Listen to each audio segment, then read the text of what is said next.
In today's video, I'm going to teach you how to create posts and go live using Meta Business Suite. First, open your browser and head over to Meta Business Suite. Make sure you're logged into the correct Facebook account that manages the page or profile you want to work with. Once you're in, you'll land on the main home dashboard. This is your control center, where you can see an overview of your activity, insights, and tools. From this home dashboard, look for the option that says Create Post.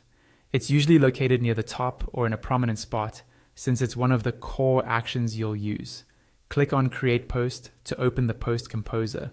This is where you'll build the content that will appear on your page.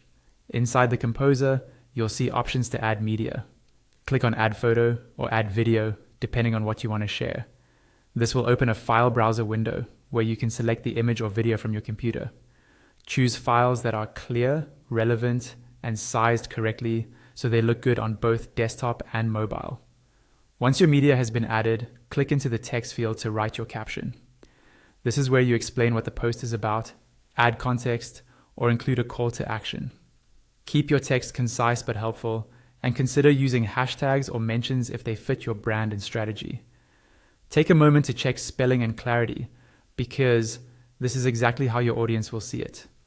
When you're happy with your media and text, look for the Publish button.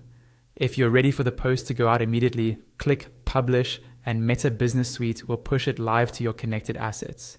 If you'd rather plan ahead, toggle on the option that says Set Date and Time to schedule it. Choose the date and time that best suits your audience, then confirm to schedule the post instead of publishing right away. After you've published or scheduled your post, click on Home to go back to the main dashboard. Now we'll move into going live. On the home screen, find the More drop-down menu. Click on More to reveal additional options, and then select Go Live.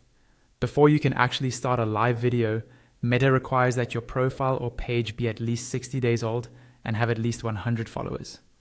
If you meet those requirements, you'll be able to continue setting up your live session from there.